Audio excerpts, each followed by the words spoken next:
Hi, everyone. So this week with the Praxis program, we had to read two different articles. One was called How to Pick a Career That Actually Fits You by Tim Urban, and the other one was A Guide to Career Planning by Mark Anderson. Both are really good. I highly suggest reading the How to Pick a Career That Actually Fits You. I really, really enjoyed that one. It's really long, but worth reading.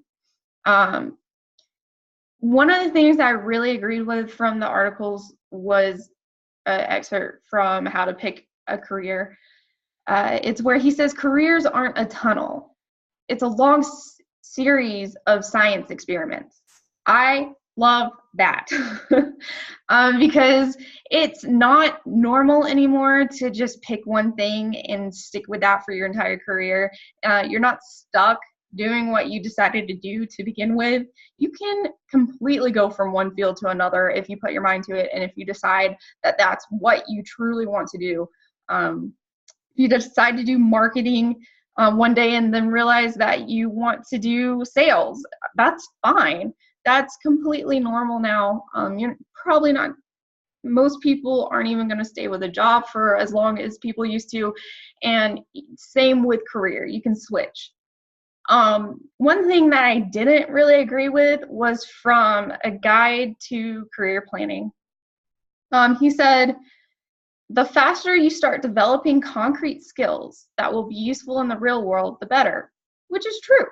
But he goes on to say, and your undergrad degree is a great place to start. Okay, guys. With the technology that we have today, all the abundant free sources of material on the internet, your degree is not exactly the best place to start unless you absolutely need that degree. Like doctors and lawyers and stuff like that. I personally have a degree, but I wish I didn't waste my money on it.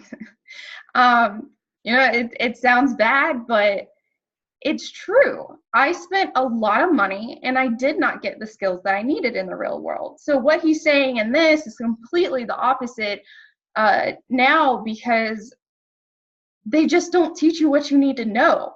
They give you great book skills and you learn definitions and you memorize things, but you don't learn how to actually do anything.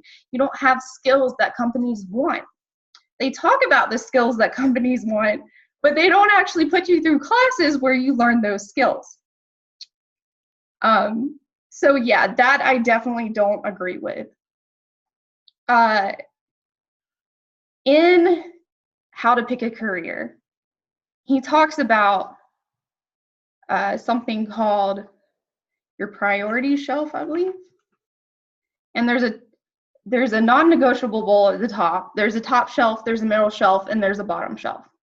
So non-negotiable goal is basically saying, hey, I am accomplishing this no matter what gets in my way. Top shelf is going hard for what's on that shelf. Middle shelf, it's important to avoid completely failing at it. And then bottom shelf is, if possible, it would be great to have. That's the basics of it.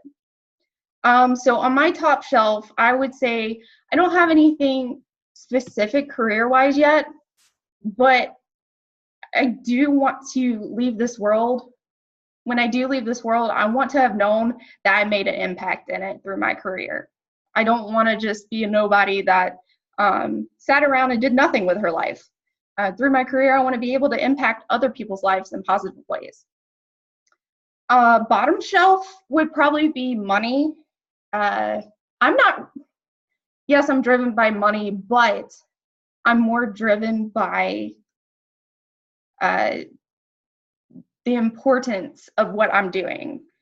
So like I said, for the top shelf, if it is making an impact positively in someone's life or to a company that I'm working with, that's going to drive me more than money will. So yeah, money's probably at the bottom for me.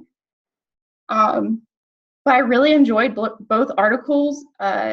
Guide to Career Planning, I know I said I disagreed with one thing, but there are several good examples in there. So I definitely recommend reading both of those. All right, guys, have a good night.